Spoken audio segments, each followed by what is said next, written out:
ஏதோ பண்ணி மன்னார்குடியில் டிஆர்பி ராஜா அமைச்சரை எதிர்த்து ஒருத்தர் ஜெயிச்சிட்டார். அந்த ஒருத்தரையும் நீங்கள் கொல்லப்புறமாக தூக்கின்னு போகிறீங்கன்னா இது என்ன அரசியல்? இந்த புனிதெல்லாம் பேசுகிறாங்கல்ல இந்த நடுநிலையார்களோ இல்லை, இதுக்கு என்ன விளக்கம்? யாருன்னா தாவேகா கிட்ட கேட்டு சொல்லுங்களேன். ஒரு கட்சி தலைவருக்கு தெரியாமல் இந்த கட்சியினுடைய எம்எல்ஏவை கொல்லப்புறத்தில் கூட்டுட்டு போகிறது, அதுக்கப்புறம் அவங்க வீடியோ இது பண்ணுறது, இது என்ன அரசியல்? நல்ல நோக்கத்துக்காக பண்ணுறாங்க. நல்ல நோக்கத்துக்காக நான் எப்படி அண்ணா அறிவாலயத்துக்கு ஒரு கடிதமோ இல்லை அதிமுகவுக்கு ஒரு கடிதமோ எதுவும் தெரியாது, கொல்லப்புறத்தில் இது பண்ணுவீங்க. இப்போ எனக்கு எங்கள் கேக் இருக்குது ரைட்டா, எனக்கு அந்த கேக்லேருந்து ஒரு 2 துண்டு வேணும். இந்த கேக்கு சொந்தக்கார் யாரோ அவரை பார்த்து சார் எனக்கு ஒரு 2 துண்டு கொடுங்க சார், வாங்கி சாப்பிட்டுலாம். அவருக்கு நீங்கள் திரும்பி இருக்கிற நேரத்தில் கையை அப்படி உள்ளே விட்டு எடுத்தால் இது என்ன? அது நல்ல எடுத்துக்காட்டா இது? இப்போ எனக்கு தெரிஞ்சு அநேகமாக இப்போ இவர் திரும்ப அவர்கள் லெட்ரு கொடுத்துட்டாருன்னா அவங்களுக்கு வேணுன்ற நம்பர் வந்துடும், எடுத்துகிட்டு போய் கொடுத்துட்டா அதுக்கப்புறம் கவர்னர் வந்து கொடுக்கணும். தயவுசெய்து அந்த இதெல்லாம் வந்து பார்த்தேன் நான், அந்த அவங்களோட பேப்பர்ஸ் அஃபிடேவிட்லாம் very poorly prepare, very poorly prepare. யார் இதெல்லாம் பார்க்குறீங்க, யார் அட்வைஸ் சொல்கிறீங்கன்னா கொஞ்சம் நல்லதாக சொல்லுங்கள். நியாயமாக நடுநிலையாக மக்களுக்கு தெரிகிற மாதிரி ஒரு அரசியல் பண்ணிவிட்டு அழகாக பாதுகாப்பாக எடுத்துக்காரு. ஆட்சியில் உட்காரத்துக்கு முன்னாடியே இப்படிலாம் எம்எல்ஏவை தூக்குனாரு, ஃபோர்ஜரி கையெழுத்து கொடுத்தாரு, ராஜ்பவனில் பித்தலாட்டம் பண்ணியிருக்காருன்னு சொல்லியிருக்காரு டிடிவி. இது தேவையா ஒரு அரசு? இதுக்கு முன்னாடி யாருன்னா இந்த மாதிரி கெட்ட பேர் வாங்கினாங்களா? நான் என்ன கேட்குறேன்னா, ஏன் சார் வெளிப்படைத்தன்மையாக பண்ண மாட்டேறீங்க? ஏன் சார் எல்லாரும் திருட்டு கொட்டுத்தனம் பண்ணுறீங்க? நான் தான் கேட்குறேன். கவர்னர் சந்தேகப்பட்டது சரியாக போச்சா? உங்கள் எம்எல்ஏ உங்களுக்கு ஆதரவு கடிதம் கொடுத்தா யார் கூட இருக்கணும்? அவர் உங்கள் கூட தானே இருக்கணும். அவர் ஏன் டிடி தினகரன் நடக்கிறாரு? 5 அதில் என்ன 5? அது 5 என்ன பணமா இல்லை வேறு எதனா செய்ய போகிறீங்களா? இதுதான் குதிரை பேர அரசியல்ன்றது. இதுக்கு பேர் தான் ரெசார்ட் அரசியல். இதை தான் பண்ணக்கூடாதுன்றது நான் முதல் நாள்லேருந்து படித்து சொல்கிறேன். பிடிக்கிறோன்னா ஒன்று திமுக கூட்டணியிலேருந்து எடுக்கணும், இல்லைனா அதிமுக கூட்டணியிலேருந்து எடுக்கணும். ஏங்க நான் என்ன சொல்கிறேன்னா வெளிப்படையாகவே சொல்கிறேங்க, பேசாமல் கடிதம் எழுதிடுங்க டைரெக்டாக. யாருக்கு 2 பேருக்கு எழுதிடுங்க. ஏன்னா அது சின்ன பசங்க அரசியலாக போயிடுச்சு. கடைசியில் சின்ன பசங்க சொல்லுவாங்க, ஏன் அந்த ஸ்டாலினும் திமுகவும் அதிமுகவும் ஒரு 10 எம்எல்ஏ கொடுக்கக்கூடாதா விஜயநாக்குன்னு கேட்குறாங்க. அப்படியே ஆகிடுங்கன்ற வரலாறுல இதுவும் நடந்துட்டோம். லிபர்ட்டி தமிழ் நேயர்களுக்கு வணக்கம். இன்றைய நேர்காணலில் நாம் சந்திக்க இருப்பவர் பத்திரிகையாளர் கோட்டீஸ்வரன் அவர்கள். வணக்கம் சார். வணக்கம் நேயர்களுக்கு அன்பு வணக்கம். இன்னும் தாவேகா தலைவர் விஜய் அவர்கள் முதல்வராக பொறுப்பேற்கலை. ஏன் பொறுப்பேற்கலை அப்படின்னு சொல்லி தாவேகாவுடைய தொண்டர்கள் சமூக வலைதளங்கள் முழுவதுமே கொந்தளிக்கிறாங்க. ஆனால் பெரும்பான்மைக்கு தேவையான இடங்கள் இல்லை, அதுதான் முக்கியமான இதாக இருக்குது. இப்போ காங்கிரஸ் ஆதரவு கொடுத்துருக்குறாங்க, கம்யூனிஸ்ட் கொடுத்துட்டாங்க, விசிகா வந்து கொடுக்க போகிறோன்னு சொல்கிறாங்க. நம்ம பேசிகிட்டு இருக்க முடியறதுக்குள்ளே கொடுத்துருவாங்கன்னு தான் நினைக்கிறேன். இன்னொரு புறம் வந்து பொய்யான கடிதத்தை கொடுத்து ஒவ்வொரு முறையும் ஆளுநரை வந்து குழப்பத்தில் ஆழ்த்துறாரு. அதனால தான் ஆளுநர் அவரை கூப்பிட மாட்டுறாரு அப்படின்னு சொல்லி ஆளுநரே விளக்கம் கொடுத்துருக்காரு. 18 எம்எல்ஏ வேணும்னு சொல்லி. இப்போ கடந்த முறை லாஸ்ட்டு கொடுக்கும்போது கூட ஐயுஎம்எல் ஆதரவு கொடுத்துருக்குறாங்க, அமமுக ஆதரவு கொடுத்துருக்குறாங்கன்னு சொல்லி ஒரு கடிதம் கொடுத்துருக்குறாங்க. அதுக்கு ஆளுநர் என்ன நிலைப்பாடு எடுக்க போகிறான்னு தெரில. அது மட்டும் இல்லை, டிடிவி தினகரனும் ஒரு குற்றச்சாட்டை முன்வைத்திருக்கிறாரு. என்னுடைய எம்எல்ஏ வந்து அவர் எழுதி கொடுத்ததா சொல்லி ஒரு போலியான இதை கொடுத்துருக்குறாங்க, குதிரை பேரம் நடத்துகிறாங்க, இதுதான் சமூக நீதி, இதுதான் வந்து ஊழலற்ற தூய ஆட்சியான்னு சொல்லி அவர் ஒரு குற்றச்சாட்டை முன்வைக்கிறாரு. பல்வேறு சிக்கல்கள் இருக்குது விஜய் முதல்வராக பதவி ஏற்பதில். உங்களுடைய பார்வை என்ன? அவர் முதல்வராக பதவி ஏற்றுவாரா? ஆளுநர் அடுத்த கட்டமாக என்ன நிலைப்பாடு எடுப்பார்? உங்களுடைய பார்வை என்னென்ன? ஒரு பெரிய நெடுங்கேள்வி கேட்டிருக்கீங்க. ஆனால் இந்த மாதிரி கேள்விகள் இந்த சூழ்நிலையில் வரக்கூடாது. தமிழகத்துக்கு அது நல்லதில்லை, தமிழ்நாட்டு அரசியலுக்கு அது உகந்ததில்லை.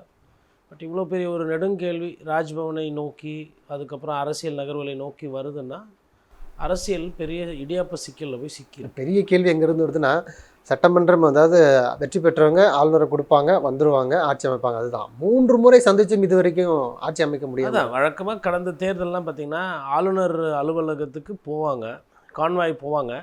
அந்த கான்வாய் திருப்பி வர்றதுக்குள்ளே பத்திரிகை செய்தி வந்துடும். ராஜ்பவன்லேருந்து பூங்கத்தை கொடுத்துட்டு டீ சாப்பிட்டுட்டு, அந்த டீ சாப்பிட்டு வெளியில் வரும்போது ஆளுநர் அழைப்புன்னுவாங்க. ஆளுநர் அழைப்புன்னு சொன்னோன்னா முதலமைச்சராக யார் தேர்ந்தெடுக்கிறாங்களோ அவங்க வந்து ஒன்று கோபாலபுரம் போனதை பார்த்துருக்குறேன், இல்லைன்னா போயஸ் தோட்டத்துக்கு போகிறத பார்த்துருக்குறேன். போயிட்டு அங்கே கொஞ்சம் நேரம் இருந்துட்டு பார்த்திங்கன்னா அவங்க அது முடிஞ்ச உடனே அங்கே வந்து சீஃப் செக்ரட்டரி, ஹோம் செக்ரட்டரி இருப்பாங்க. அவங்க இது பண்ண உடனே அதுக்கப்புறமா பார்த்திங்கன்னா அந்த அரசு எந்திரம் வந்து முடுக்கி விடப்படும். உங்களுக்கு பிடபிள்யூடி, சீஃப் இன்ஜினியர், இது பிடபிள்யூடி, அதுக்கப்புறம் கார்ப்பரேஷனு, இபி எல்லாருமே போய்ட்டு அந்த நிகழ்ச்சி எங்கே ஆரம்பித்து ஸ்வேரிங் இன் செரமனி கொண்டுவோம். அங்கே பார்த்திங்கன்னா ஒரு 1000 பேர் வேலை செய்வாங்க. போலீஸ் ஒரு 500 பேர் 600 பேர் வெளியில் இருப்பாங்க.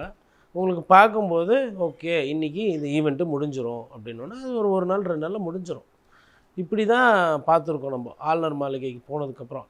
பட்டு இப்போது வந்து அப்படி எதுவுமே பார்க்க முடியல. இந்த காரணத்தினால தான் நான் ஃபஸ்ட்லேருந்து என்ன சொன்னேன்னா, இப்போது விஜய் அவர்கள் ஒரு அலுவலகமாக போகிறாரு. சிபிஐ ஆஃபீஸ், சிபிஎம் ஆஃபீஸ் போயிருக்கிறாங்க, பார்த்துருக்காங்க. இப்போ இன்றைக்கி காலையில் வந்த செய்தி என்னென்னா, திருமாவளவன் அவர்களை போய் பார்க்க போகிறாங்க. இதை தான் நான் வந்து 3 நாளைக்கு முன்னாடியே சொல்லியிருந்திருப்பேன், பேசியிருப்பேன். இல்லை ஒரு 2 நாளைக்கு முன்னாடியே பேசியிருப்பேன்.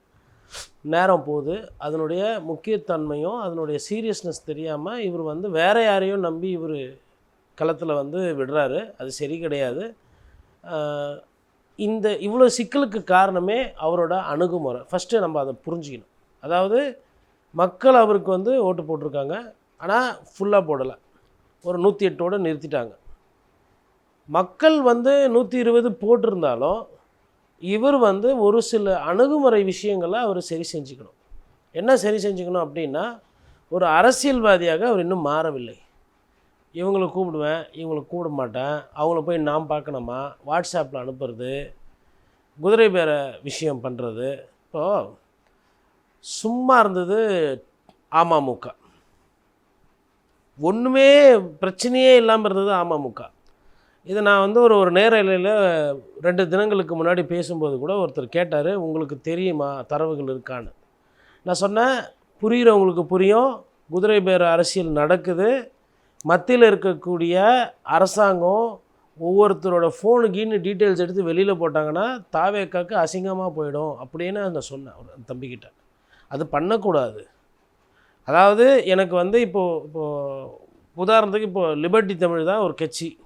இந்த கட்சியில் ஒரு 15 எம்எல்ஏ இருக்குன்னா, இந்த கட்சியினுடைய தலைவரை வந்து நான் பார்த்து, ஐயா எனக்கு வந்து உங்களோட உதவி வேணும்னு கேட்டு எதிர்மறையாக, அதாவது எல்லாரும் தெரிஞ்ச மாதிரி ஓப்பனாக பண்ணுறதுன்றது ஒரு நல்ல அரசியல் இலக்கணம். நான் அதை விட்டு நான் என்ன பண்ணுறேன், லிபர்ட்டி தமிழ் அலுவலக கட்சி ஆஃபீஸ்க்கு வந்துட்டு அதில் இருக்கிற ஒரு 3 பேரை கட்சி தலைவருக்கு தெரியாமல், கட்சி பொதுச்செயலருக்கு தெரியாமல் சைலண்ட்டாக டீ கடையாண்ட கூப்பிட்டு பேசுகிறது, இல்லை ஃபோனில் பேசுகிறது, வியாபாரம் பேசுறது, அது அழகு அல்ல. இல்லை அவரே கடிதம் எழுதி கொடுத்துருக்காருன்னு வீடியோ வெளியிட்டுட்டாங்க. கரெக்டு, அதான் வரேன். இப்போ கூப்பிட்டு பேசினப்போ உங்கள் அலுவலகத்துலேருந்து 2 பேர் வந்து பேசினாங்களே, அவங்க யோகீத புனிதர்களோ சிகாமணிகளோ நான் சொல்லவில்லை, அவர்களும் அரசியல்வாதிகள். நான் என்ன கேட்குறேன்னா, ஒரு மாற்று கட்சி, இன்னொரு கட்சி, அந்த கட்சியில் வந்து நீங்கள் வந்து கூட்டணி வைக்கல கொள்ளலை, ரைட்டா? ஒருவேளை அப்படி ஒரு சீட்டு வேணும்னா நீங்கள் அந்த கட்சி தலைவர்கிட்ட தானே பேசணும். அந்த கட்சி தலைவர்கிட்ட பேசாமல் இந்த கட்சியில் இருக்கிற சட்டமன்ற உறுப்பினர்கள்ட்ட யாருக்கும் தெரியாமல் ரகசியமாக பேசுகிறதுக்கு இது என்ன அரசியல்? 1. 2வது, இப்போது ஒரு வீடியோவை வெளியிடுறீங்க, என்னென்னு அவர் வந்து உங்ககிட்ட கையெழுத்து போட்டு கொடுத்தாருன்னு. நான் என்ன கேட்குறேன்னா, அவர் என்ன எல்கேஜி ஸ்டூடெண்ட்டா? அவரே வந்து கையெழுத்து போட்டு கொடுக்குறதுக்கு அவர் வந்து கையெழுத்து போட்டு கொடுக்குறாரு. அந்த வீடியோ உங்ககிட்ட வந்ததுன்னா எல்லாருக்கும் தெரிஞ்சு உங்களுக்கும் அவங்களுக்கும் உறவு கிடையாது. தேர்தலுக்கு முந்தைய கூட்டணி நீங்கள் அமைக்கலை, அவர் எதிரி கேம்ப்பு, ரைட்டா? சுருக்கமாக சொல்லணும்னா, திமுக கூட்டணியிலேருந்து கூட்டணி கேட்குறீங்க, உங்களை பொறுத்தவரைலாம் அது தீய சக்தியோட கூடாரம் கூட்டணி. உங்களை பொறுத்தவரையிலும் அதிமுக என்டிஏன்றது மதத்துக்கு சம்மந்தமான ஒரு கட்சி, அது கொள்கை எதிரி, அது வந்து ஊழல் சக்தி, ரைட்டா? இப்போது இந்த புதுசாக வந்த சக்திக்கு ஊழல் சக்தி கூடவும் தீய சக்தி கூடவும் என்ன வேலை? சரி, இது வந்து நீங்கள் பண்ணக்கூடாதுன்னு நான் சொல்லலை. நான் வந்துட்டு ஊழல் சக்தி, தீய சக்தி, தூய சக்தின்லாம் பேசலை, நீங்கள் தான் பேசுனீங்க. மக்கள் அவங்கள தேர்ந்தெடுத்துருக்குறாங்க, உங்களை தேர்ந்தெடுத்த மாதிரியே. நீங்கள் கூட்டணி வைக்கலாம், சட்டப்படி அது சரி, நீங்கள் வைக்கணும், ரைட்டா? அப்போ தான் நீங்கள் முதலமைச்சராக உட்கார முடியும். இது யதார்த்தம். நான் என்ன கேட்குறேன்னா, ஏன் சார் வெளிப்படைத்தன்மையாக பண்ண மாட்டேன்றீங்க? ஏன் சார் எல்லாரும் திருட்டு கோட்டுத்தனம் பண்ணுறீங்க? நான் தான் கேட்குறேன். இப்போது கவர்னர் சந்தேகப்பட்டது சரியாக போச்சா? உங்கள் எம்எல்ஏ உங்களுக்கு ஆதரவு கடிதம் கொடுத்தா யார் கூட இருக்கணும்? அவர் உங்கள் கூட தானே இருக்கணும். அவர் ஏன் டிடி தினகரனோடங்கிறாரு? டிடி தினகரனோட போய் கம்ப்ளைண்ட் கொடுக்குறாரு. ஒரு வீடியோ நீங்கள் வெளியிட்டதுனால, இல்லை நீங்கள் பண்ணதெல்லாம் சரியா? 5 அதில் என்ன 5? அது 5ன்றது என்ன பணமா, இல்லை வேறு எதனா செய்ய போகிறீங்களா? இதுதான் குதிரை பேர அரசியல்ன்றது. இதுக்கு பேர் தான் ரெசார்ட் அரசியல். இதை தான் பண்ணக்கூடாதுன்றது நான் நாள்லேருந்து படித்து சொல்கிறேன். ஒரு கட்சி தலைவர் நான் என்ன கேட்குறேன்னா, இப்படி பண்ணுறதுக்கு ஏதோ ஒரு பெரிய கட்சியை பார்த்துட்டு அந்த கட்சி தலைவர் இப்போ பாட்டாளி மக்கள் கட்சி வீட்டுக்கு போய் விஜய் போகிறாரு, அன்புமணிகிட்ட பேசுகிறாரு, அது முடியல. நாகரிகமாக அழகாக இருக்குது. அதிமுக பொதுச் செயலாளர் போய் பார்க்குறாரு எடப்பாடி பழனிசாமி, ஒன்றும் முடியாது, முடிஞ்சு போச்சு. நீங்கள் சைடில் இருக்கவங்ககிட்ட பேசினதுனால 3 நாள் அவங்களுக்கு தண்டமா உங்களால் ரெசார்ட் பாலிடிக்ஸ் பண்ணுறதுக்கு அவங்களோட எம்எல்ஏவை தூக்கின்னு போய் பத்திரமா வைக்கிறதுக்கு பாண்டிச்சேரியில் வச்சுட்டு அப்படி ஒருத்தரை பாண்டிச்சேரியில் வச்சவர் தான் அமமுக எம்எல்ஏ. சைடில் நீங்கள் தூக்கிருக்கிறீங்க.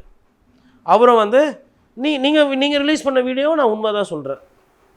நான் வந்து ஆமாம் தாவேக்காக்கு பொய் சொல்ல வேண்டியது கிடையாது இதில், ஓகேங்களா? அவங்க ஒரு வீடியோ விட்டுருக்காங்கன்னா அது உண்மையாக தான் இருக்கும். அது மார்க் பண்ணாங்க. வீடியோ இருக்குது, லெட்டர் இல்லை. வீடியோ இருக்குது, லெட்டர் இல்லை. சரிங்களா? இப்போ கவர்னர் என்ன கேட்குறாரு, கம்மியர் ப்ளீஸ் கம் ஃபார்வர்டு. நான் உங்கள்கிட்ட என்ன கேட்டேன், 118 கேட்டிங்க. சரி, குக்கரை இது காலைல ஒரு மீம்ஸ் பார்த்தேன். ஏன்பா குக்கரை தூக்கின்னு போனேன், குக்கர் மேலே விசில் இருந்தது அதனால் எடுத்துன்னு போனான்னு காலைல ஒரு மீம்ஸ் போகிறேன். இதெல்லாம் தேவையா? இதெல்லாம் வந்து வரலாறு பிழையா இல்லையா? உங்களுக்கு தெரியலையா? யாருக்குன்னா கேளுங்க. உங்களுக்கு நான் இப்போவும் திரும்பவும் சொல்கிறேன், உங்களை சுற்றி இருக்கிறவங்க தவறான வரலாறு இருக்கிறாங்க, பண்ணாங்க. இன்னொன்று, கவர்னர் அலுவலகத்துக்கு போகிறீங்க, படம் தயாரிப்பாளரை கூட்டின்னு போகிறீங்க. நான் சொல்கிறேன், ஐயா செந்தில் பாலாஜி இருக்கார்ல அமைச்சரா, அவர் அமைச்சர் அந்த அமமுகவில் வந்து அந்த பணப்பற்றாக்குறை, அவரோட இடத்தெல்லாம் வந்து அடமானம் வச்சு தான் அவர் செலவு பண்ணுறாரு. சவுகார்பேட்டில் இங்கே நிறைய ஃபினான்சியர் இருக்கிறாங்க. இங்கே எனக்கு தெரியும் திமுகவில் நிறைய பேர் கடன் வாங்குகிற இடம் ஃபினான்சியர். அவங்க ஃபினான்ஸ் கொடுத்தா அந்த ஃபினான்ஸை வச்சு தான் ஒரு சில தேர்தல் நெருக்கடி வந்துடும் அரசியல்வாதிகளுக்கு. பணம் லிக்விட் பணம் எடுக்க முடியாது அந்த நேரத்துக்கு. அப்போ பண்ணிக்கிட்டு செய்கிறோம். யாருன்னா ஒருத்தர் அந்த ஃபினான்சியரை கூப்பிட்டு சுற்றுறாங்களா?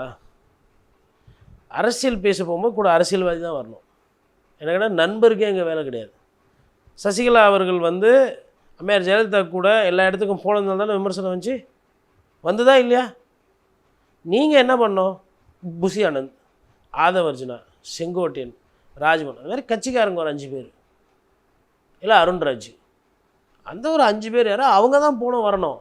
ஃப்ரெண்டு, பணம் போட்டவங்க, கிரானைட் வியாபாரம் பண்ணுறவங்க, மைனிங் பண்ணுறவங்க, ஆந்திராவிலேருந்து வந்து அவங்களுக்கெல்லாம் எதுக்கு கூட கேட்டு சுற்றுறீங்க? யார் உங்களுக்கு சொல்லித்தரது இதெல்லாம்? ஏன் இப்படி பண்ணுறீங்க? ஏன் தப்பாக பண்ணுறீங்க? நல்லா தானே போயிட்டுருக்குது உங்கள் பிரச்சாரம் நல்லா போச்சு, மக்கள் நல்லா ஓட்டு போட்டிருக்காங்க, நல்ல பாசிட்டிவாக எடுத்துகிட்டு போங்களேன். இல்லை, அதுதான் ஒரு கேள்வி. அதாவது இப்போ கம்யூனிஸ்ட்டு ஆதரவு கொடுத்துட்டாங்க, இப்போ விசிகா ஆதரவு கொடுத்துருவாங்கன்னு வச்சுக்கோங்களேன். ஆனால் அந்த ஆளுநர்கிட்ட கொடுத்த லெட்டரில் ஐயுஎம்எல், அமமுக உள்ளிட்ட அந்த ஆதரவு கடிதத்தை கொடுத்துருக்குறாங்க.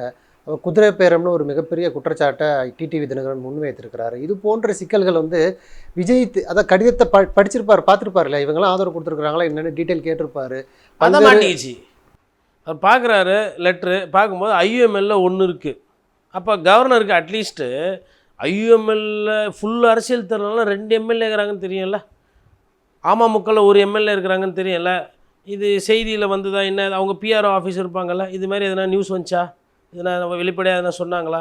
இல்லை சார் இது மாதிரி எதுவும் வரல. இல்லை சார் ஒருத்தர் கொடுத்தான்றாங்க, ஒருத்தர் கூட. அப்போ ஐயுஎம்எல்ல 2 பேரில் யாரோ ஒருத்தரை நீங்கள் டச் பண்ணிக்கிறீங்க. அதுவும் நான் என்ன கேட்குறேன், என்ன வேலை? நீங்கள் நேரில் போனீங்க, ஐயா அவர் பெரிய மனுஷன், யார் ஐயுஎம்எல் தலைவர் என்ன சொல்லிட்டாரு, மன்னிக்கணும், வாழ்த்துக்கள், ஆட்சி பண்ணுங்கள், என்னால் முடியாது, நான் வந்து நேற்று திமுக, இன்றைக்கி திமுக, நாளைக்கு திமுக, முடிஞ்சது அந்த சாப்டரு. அதுக்கப்புறம் ஐயுஎம்எல் இருக்கிற எம்எல்ஏ கூட உங்களுக்கு என்ன தொடுப்பு வேண்டி கிடக்குது? அதான் ஆபாசம், இதெல்லாம் அநாகரிகம். இப்படி பண்ணும்போது தான் அதுதான் நாளைக்கு ஊழலுக்கு விதை. இதை எப்படி சரி செய்யணும்? அதுக்கு என்ன பண்ணிருக்கணும்? அதெல்லாம் உங்கள் வியூகமாக இருக்கணும். அப்போ நான் என்ன நினைக்கிறேன்னா, தேவையில்லாமல் தப்பாக ஆட்டத்தை ஆடி சிம்பத்தி வேவ் க்ரியேட் பண்ணின்னு இப்போ சமூக வலைத்தளத்தில் வந்து கவர்னரை திட்டுறது, திருமாவை திட்டுறது. திருமா வீட்டுக்கு என்றைக்கு போகணும்? உங்களுக்கு இன்றைக்கி போகிறீங்களா கட்சி அலுவலகத்துக்கு? அவரோட அலுவலகத்துக்கு போகிறதுக்கு உங்களுக்கு 5 நாளாக? கூகுள் மேப்பில் அன்றைக்கி 4 மணிக்கு கூகுள் மேப் திருமாஸ் ஆஃபீஸ் விசிகே ஹெட் குவார்ட்டர்ஸ் போட்டு அமுக்குனா ட்ரெயின்னு 45 நிமிஷத்தில் காட்டிருக்குமே. இதுவும் இப்போ குத்துக்கிற கான்வாயில் நீங்கள் போனீங்கன்னா வேகமாக போயிருக்கலாமேங்க. எதை முன்னாடி செய்யணும், எதை பின்னாடி செய்யணும்? அன்றைக்கெல்லாம் பார்த்தீங்கன்னா ஃபுல் ரெஸ்ட்டு சார். 5ஆம் தேதி பார்த்தீங்கன்னா ஃபுல் ரெஸ்ட்டு. என்னன்னா நியூஸை பார்த்து டயர்டாக இருக்குமா, சந்தோஷப்பட வேண்டிய செய்தியை பார்த்துட்டு அப்படியே அமைதியாக விட்டு. நான் அதனால தான் படிப்படியாக அன்னையிலேருந்து அடிச்சுக்கிட்டு இருக்கிறேன். தாவேக்க தான் ஆட்சி அமைக்கணும். என் பார்வை, நீ தனிப்பட்ட முறையில் கேட்டிங்கன்னா விஜய் தான் முதலமைச்சராக ஆகணும். ஏன் ஆகணும்? 60% ஓட்டு போடலையே. 60% போடலனாலும் பரவாயில்ல, அதிக மெஜாரிட்டி போட்டிருக்கிறாங்க. மற்றவங்க கிட்ட போய் கேட்டு அதை கொஞ்சம் இறங்கி போய் முடிச்சுன்னு இந்த பஞ்சாயத்தை விடுங்கன்னா தப்பாக பண்ணுறது. இல்லை அதுதான் பண்ணுறாரு. ஆனால் அந்த அந்த அரசியல் வந்து பல்வேறு விமர்சனத்துக்கு உள்ளாகுது. பெரும்பான்மை இல்லை, பிடிக்கணும்னா ஒன்று திமுக கூட்டணியிலேருந்து எடுக்கணும், இல்லைன்னா அதிமுக கூட்டணியிலேருந்து எடுக்கணும். ஏங்க நான் என்ன சொல்கிறேன்னா வெளிப்படையாகவே சொல்கிறேங்க, பேசாமல் கடிதம் எழுதிடுங்க டைரெக்டாக. யார் யாருக்கு 2 பேருக்கு எழுதிடுங்க. ஏன்னா அது சின்ன பசங்க அரசியலாக போயிடுச்சு. கடைசியில் சின்ன பசங்க சொல்லுவாங்க, ஏன் அந்த ஸ்டாலினும் திமுகவும் அதிமுகவும் ஒரு 10 எம்எல்ஏ கொடுக்கக்கூடாதா விஜயநாக்குன்னு கேட்குறாங்க. அப்படியே ஆகிடுங்கன்றேன். வரலாறுல இதுவும் நடந்துட்டோம். ஒரே நேரத்தில் 2 கட்சிக்கிட்டையும் லெட்டர் கொடுத்து 10 எம்எல்ஏ அவுட் சைட் சப்போர்ட் கொடுங்க, ஒரு வருஷம் 1.5 வருஷம் நான் ஆட்சி பண்ணுறேன், நல்லா இருந்தால் வச்சு இருக்கட்டும், நல்லா இல்லையா கழிச்சிட்டு போங்க. என்னென்னா ஃபைல் எவ்வளோ பெண்டிங் ஆகுது. இப்போது இன்னும் ஒரு மாதம் 2 மாதம் இது இப்படியே போச்சு, கவர்னர் ஆட்சி வந்துச்சு அப்படின்னா யாருக்கும் புண்ணியம் இல்லை, மக்களோட பாதிப்பு அதில் இருக்குது. அவர் கவர்னரு ஆல்ரெடி பழைய ரிட்டையர்டு ஹெட்மாஸ்டர் மாதிரி இப்படி பார்க்குறாப்புல பைனாக்குலர் வச்சு. ஃபஸ்ட் நாளே போனீங்க, தப்பாக பேப்பர் குத்திங்க, 113 திருப்பி கொடுத்துட்டாப்புல. மறுநாள் குத்திங்க 113 திருப்பி கொடுத்து, இன்றைக்கி போனால் 118 தானே, அது கூட 2 சேர்ந்துக்குது. எப்படின்னு பார்த்தா IUML 1, அமமுக 1 வெரிஃபை பண்ணால் 2ம் பேப்பர் மிஸ்ஸிங். பத்திரப்பதிவு ஆஃபீஸ் போகிறீங்க, தாசில்தார்கிட்ட கொடுக்குறீங்க, 8 ஏக்கரா நஞ்சை, ஓகே லேண்டு கிளாசிஃபிகேஷன், தாய் பத்திரம் எங்கப்பா ஏதோ, அப்புறமா அந்த வரி பாக்கி கிரி பாக்கி ஏதோ சரி. இதில் வந்து பத்திரத்தில் நடுவில் லீகல் ஏர் மிஸ்ஸிங்காக இருக்குது. அது என்ன, அது யார், அது என்ன இது? இல்லை அந்த பேப்பரில் அப்படியே பண்ணி கொடுங்கண்ணா. பண்ணி கொடுப்பாரா? அப்போ இல்லை வில்லங்க இருக்குது, இதில் நான் பண்ணால் தப்பாயிடும். அப்படி மீறி ஒரு சிலர் பண்ணி கொடுப்பாங்க. எப்படி காசை கையில் கொடுத்தா பண்ணி கொடுப்பாங்க. அப்போ நான் என்ன கேட்குறேன், ஒரு விஷயத்தை முறையாக அழகாக ஏன் பண்ண மாட்டேன்றீங்க? அதுக்கு ஏன் நடவடிக்கை எடுக்க மாட்டீங்க? இல்லை அவரே சொல்லிட்டார் 118 ஆதாரம் கொடுங்கன்னு சொல்லிட்டார். ஆனால் 116 கொண்டு போய் இன்றைக்கி விசிகாவை சந்தித்து திரும்ப ஒருக்கா கொண்டு போய் ஆதாரத்தை கொடுப்பாரு. அதான் காலையில் மத்தியானம் நைட்டு எத்தனை வாட்டி போவீங்க? அதுதான் தெரியுதா? இது என்னத்தை காட்டுது? அனுபவம் இல்லைன்றது தெரியுதா? இதுக்கு தான் நான் சொன்னேன் ஸ்டார்டிங்லேயே ஏதோ ஒரு கட்சியோட கூட்டணி வைங்கன்னு. ஃபஸ்ட்டு இல்லைங்க, தனியாக போனார் ரைட்டு, சரி கூட்டணி கூட வைக்க வேணாங்க. தேர்தலுக்கு பிந்தைய கூட்டணி யாரை கூட வச்சா கரெக்டாக போகும், யாரை எதிர்க்கணும், யாரு கூட சேர்ந்து ஆடணும். ஏன்னா வரல, வேணும்ட்டே சொல்கிறது கிடையாது. இது 108க்கு வச்சு தான் ஆகணும். இப்போ இன்றைக்கி போய் ஐயா அம்மா அப்பா தாயே கொடுங்கன்னு கேட்க தெரியுதுல்ல, அதை 2 நாள் 3 நாளைக்கு முன்னாடி பண்ணிருக்கோம். 1 4 பேர்கிட்ட 4 வீட்டுக்கு போய் கெஞ்சி கேட்குறத விட யாருன்னா ஒருத்தர்கிட்ட கூட வாங்கி பண்ணியிருக்கலாம். சரி இதெல்லாம் கூட வேணாங்க. மோடி எதுக்கு வெறுப்பேத்துனீங்க? ராகுல் காந்தி வச்சு யார் பார்த்த வேலை இது? செவனேன்னு வாழ்த்து சொல்லிட்டாப்புல. யார்? பிரதமர் வாழ்த்து சொல்லிட்டாப்புல. ரைட்டா? பிரதமர் வாழ்த்து சொல்லிக்கிறாருன்னா என்ன அர்த்தம்?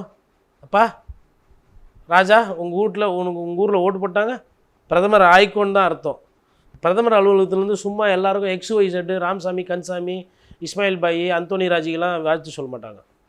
பிரதமர் அலுவலகம் ஒரு விஷயத்தை வாழ்த்து சொல்லுதுன்னா it is on record, it is official. அப்போது பிரதமர் அலுவலகம், பிரதமர் வந்து உங்களை ஒரு முதலமைச்சராக பார்க்குறாரு. ரைட்டா? இது கூட உங்களுக்கு யோசனை வராதா? என்ன பண்ணியிருக்கணும் நீங்கள்? ரிப்ளை போட்டுட்டு அந்த ஆஃபீஸை காண்டாக்ட் பண்ணி 108 இருக்குது, நாங்கள் வாங்கிடுவோம், நீங்கள் ஒரு டேட்டு கொடுங்க. பிரதமர் டேட்டு கொடுங்க. நீங்கள் என்ன பண்ணீங்க? ஊரில் இந்தியா பூரா ஒருத்தர் அரசியலில் சொதப்புவார் யாருன்னா அது நம்ம ஐயா ராகுல் காந்தி. அவருக்கு ஃபோனை போட்டிங்க, ஜி இந்த மிஷினை நம்ம எப்படின்னா முடிக்கணும் ஜி. அவர் மிஷினை முடிக்க தெரியாமல் 99 நொண்டின்னு இருக்கிறாரு.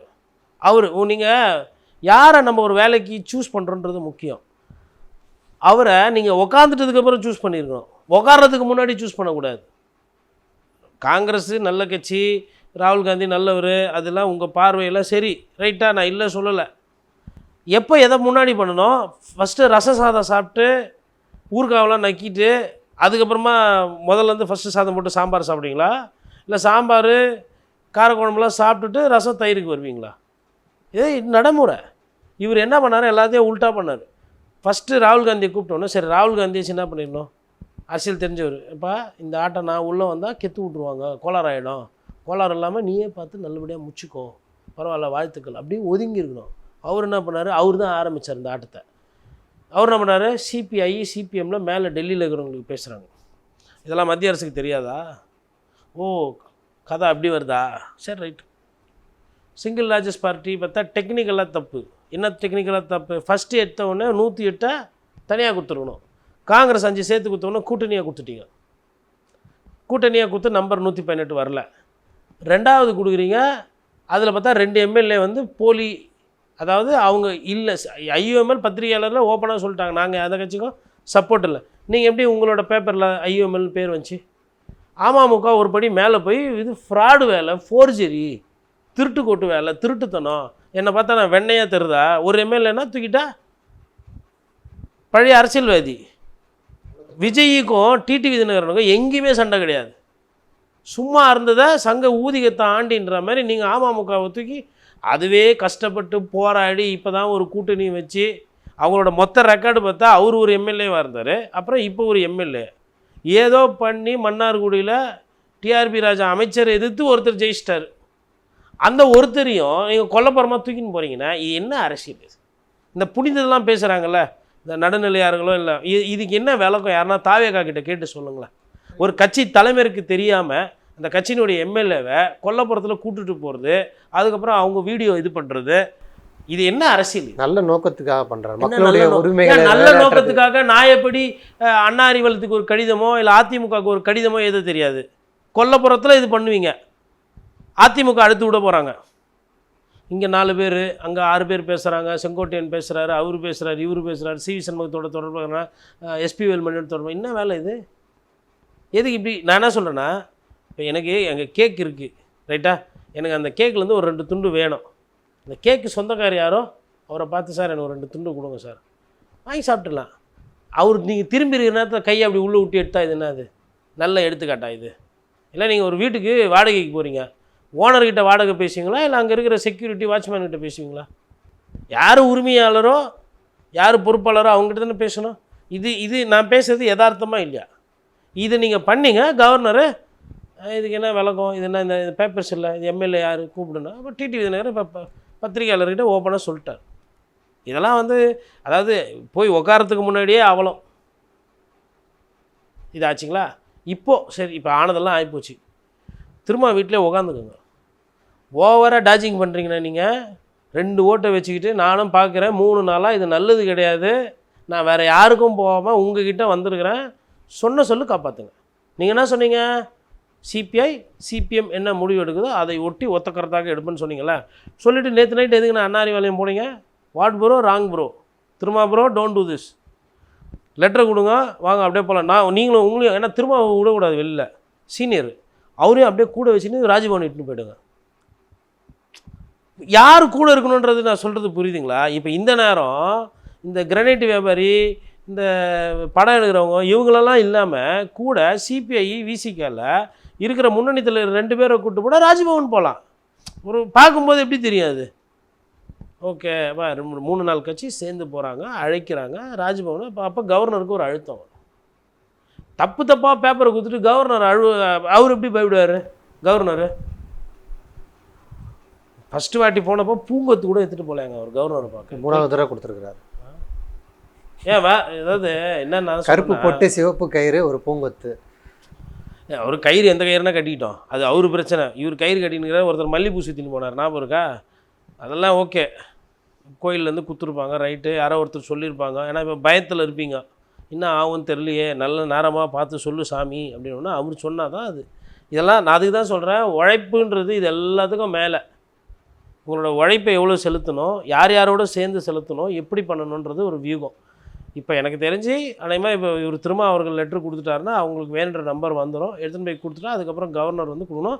தயவுசெய்து அந்த இதெல்லாம் வந்து பார்த்தேன் நான், அந்த அவங்களோட பேப்பர்ஸ் அஃபிடாவிட்லாம் very very poorly prepared, very very poorly prepared.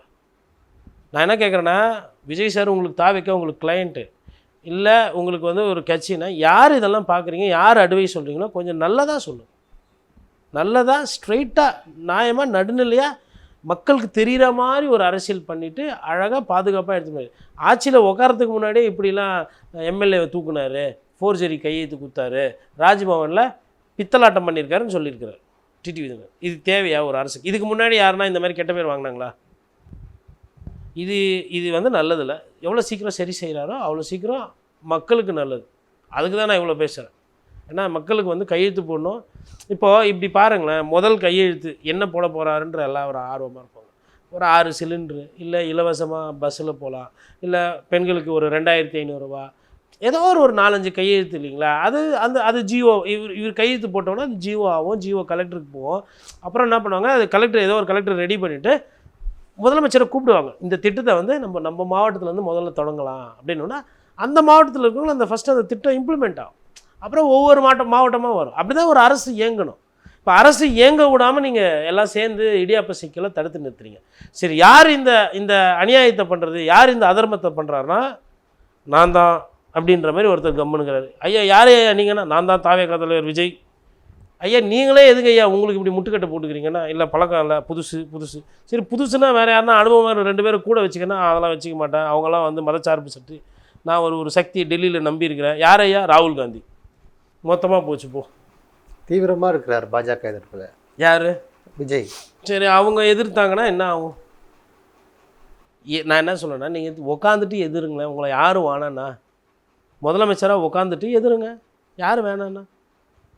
எதை எப்படி பண்ணணும்ல. இப்போ பாஜக தமிழ்நாட்டில் எதிர்த்து என்ன பண்ண போகிறீங்க? ஒரே ஒரு எம்எல்ஏ, அவர் இப்போ எம்எல்ஏவாக இருக்கிறாரா இல்லையானே தெரில.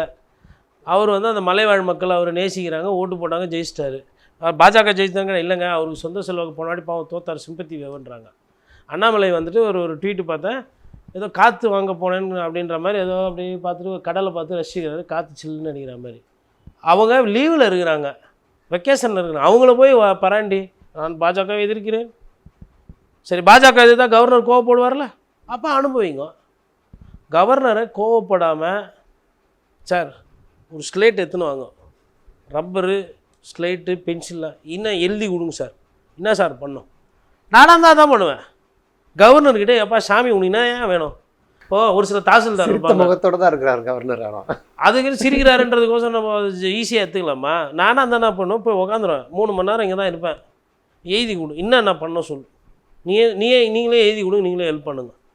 உங்கள் ஆட்சி, இப்போது கவர்னர் ஆட்சி, முதலமைச்சர் நான் போய் உட்கார வரலாம். உட்காந்துட்டதுக்கப்புறம் நீங்கள் என்ன வேணால் பண்ணிக்கலாம்ல. ஒன்று சொல்லிட்டுங்களா, இதுவும் அவர் ஏன்னா அவருக்கு தெரியாதனால சொல்கிறோம். நம்ம இவர் முதலமைச்சராக உக்காண்டாருன்னா கவர்னர் கான்வாய் இருக்குல்ல, அதில் இருக்கிற ஃபோர்ஸையே குறைக்கலாம். இவர் கவர்னர் வீட்டுக்கே கரண்ட்டு கட் பண்ணலாம், பண்ணியிருக்கிறாங்க. இதுக்கு முன்னாடி இந்த முதலமைச்சர் கவர்னரையை டிராஃபிக்கில் மாட்ட வச்சுக்கிறாங்க.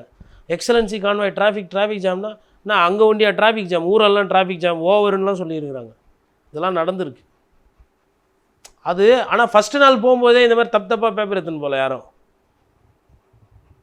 ரெண்டு பேப்பர் எங்கன்னா வீட்டில் இருக்குது. சரி, நேற்று வேறு கவர்னர்கிட்ட போனீங்க, அது நம்பர் வந்து விசிகா நேற்று சேர்த்துருந்தாங்களா? விசிகா சேர்க்கலை. விசிகா சேர்க்காம நம்பர் வந்திருக்கு நேற்று. ஆனால் வந்த நம்பரில் 2 காணும். அதான் அவங்க இல்லைன்றாங்க, ஐயோமேலும் இல்லைன்ட்டாங்க, அமமுகவும் இல்லைன்ட்டாங்க. தெரியல. நான் என்ன சொல்கிறேன்னா, ஃபஸ்ட்டு எடுத்த உடனே இவர் என்ன பண்ணியிருக்கலாம்னா, என்னை கேட்டிருந்தா அதிமுக கிட்ட நம்பரை வாங்கிட்டு கொடுத்துட்ருக்கணும். ஒரே கட்சி கொடுத்துட்டு ஃப்ளோர் டெஸ்ட்டை பேஸ் பண்ணிவிட்டு, இன்னொன்று யார் கொடுத்த ஐடியா தெரில, 8-9 அமைச்சரான். ஐயா 8-9 அமைச்சர் போட்டால் எவ்வளோ பிரச்சனை வரும் உங்களுக்கு தெரியாதா உங்கள் கட்சியில்? அப்போ 8-9னா என்ன? ஐயா புஷி ஆனந்த், ஆதவ், அதுக்கப்புறமா வந்து அருண்ராஜ், இந்த மாதிரி ஈரோடு, செங்கோட்டையன், இப்படி போகலாம். இப்போது ஒரு சிலருக்கு ஆசை இருக்கும் மந்திரி ஆகணுன்ட்டு, போடுறதா போகிறீங்க. ஒரு 25 போடுங்களேன், ஏன் இன்ஸ்டால்மெண்ட்டில் போடுறீங்க? உங்களுக்கு ஒரு 30-30லேருந்து 35 மினிஸ்டர் வைக்கலாங்க. இப்போ வந்து கூட்டணிலாம் இருக்குது. நாளைக்கு திடீர்னு திரும்ப வந்து நான் 2 எம்எல்ஏ எனக்கு 2த்துக்கும் மினிஸ்டர் வேணும் கேட்குறாரு, இல்லை வேறு எதாவது கேட்குறேன்னா ஒரு 25 போடலாம். அதுக்கப்புறமா வேணும்னா ஒரு 7-8 சேர்த்துக்கலாம். இல்லை ஒரு குறைஞ்சபட்சம் ஒரு 20லேருந்து 22 அந்த மாதிரியாச்சும் போடலாம். ஒரு முதலமைச்சராக பதவி ஏற்றுக்கிட்டு ஒரு 22 அமைச்சர் காரு போனால் பார்க்குறதுக்கு நல்லா இருக்குமா, நல்லா இருக்காதா? 9, 8 மிச்சம்லாம் வயிறறி வேணால் வயிற மாட்டேன் கட்சிக்காரங்க. அதனால் பிரச்சனை வந்து யாருன்னா கோச்சின்னு போட்டாங்க, காணும் திடீர்னு 2 எம்எல்ஏவை, செய்தி வருது, எவ்வளோ சங்கடம். ஃபஸ்ட்டு ஃபிக்ஸ் பண்ணுங்கள், பிரச்சனை என்ன, எங்கே உள்ளே என்ன பிரச்சனை இருக்குது, வெளியில் என்ன பிரச்சனை இருக்குது, யார்கிட்ட போனால் தீர்வு வரும், ஃபிக்ஸ் பண்ணி அரசியல் பண்ணுங்கள். மக்கள் வந்து உங்கள்கிட்ட இதெல்லாம் எதிர்பார்க்குறாங்க. நீங்கள் பாட்டுன்னு இந்த வாட்ஸ்அப்பில் ஃபோன் பண்ணி அவர் பேசிட்டார் இவர், அதெல்லாம் விடாதீங்க. ஃபுல்லாக உங்கள் கூட இருக்கிறவங்க ஃபோனெல்லாம் பிடுங்கி எங்கன்னா ஒரு பையில் போட்டு கட்டி விட்ருங்க. ஒரே ஃபோன், உங்கள் ஃபோனு, பேசுங்க, அப்பாயின்மெண்ட்டு போங்க. ஒரு சிலர் கொடுப்பாங்க, ஒரு சிலர் கொடுக்க மாட்டாங்க. சிபிஐ சிபிஎம் போனீங்க கொடுத்துட்டாங்க, ஒரு சிலர் கொடுக்கல. ஐயுஎம்எல் போனீங்க கொடுக்கல. அது அவங்களோட உரிமை. கேட்குறது உங்களோட கடமை. கேளுங்க. அது இயேசு சொல்லிக்கிறல, தட்டுங்கள் திறக்கப்படும்னு. தட்டுங்க, நியாயப்படி கேளுங்க, மக்களுக்காக கேளுங்க. விஜய்க்காக கேட்க சொல்லலை நான். விஜய் வந்து ஒரு உச்ச நடிகர், அவர் போயிட்டு வந்து கூட்டணிக்காக ஒவ்வொரு கதுவாக போய் கேட்குறது எனக்கு உள்ளபடியே எனக்கு ஒரு மன வருத்தம் இருக்குது. எனக்கு மன வருத்தம் இருக்குது. ஏன்னா நாளைக்கு முதலமைச்சர், ஓகேங்களா? மன வருத்தம் இருக்குன்றதுனால அந்த வேலையை செய்யாமல் விடக்கூடாதுல்ல. நம்ம சொல்லலாம் இங்கே உட்காந்துக்கிட்டு. இப்போ என்னை கூட ஒரு சில பேர் சொல்லுவாங்க, உனக்கு என்ன தெரியும் அரசியல்? அவருக்கு தெரியாதா? சத்தியமாக சொல்கிறேன், அவருக்கு தெரியல. அவருக்கு வழிகாட்டுறதுக்கு அவருக்கு ஒரு வழிகாட்டுதலுக்கு அவருக்கு ஒரு ஆள் இல்லை. அது எனக்கு தெரியுது.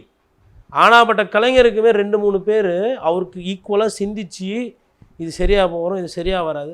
திடீர்னு ஃபோன் பண்ணார் பேராசிரியருக்கு, இது என்ன, இது சரியாக வருமானு இல்லை, இது இப்படி. அவர் ஒரு சில முடிவு எடுப்பார். திடீர்னு ஆற்காட்டாரை கூப்பிடுவார், ஆற்காடு வீரசாமி கூப்பிடுவார். இது என்ன, இது மாதிரி சொல்கிறாங்களே, இது சரியாக வருமா தெரியா வருமா? இல்லை தலைவரே, இது இப்படி இல்லை, அது அப்படின்னும் போது மாற்றுவார்.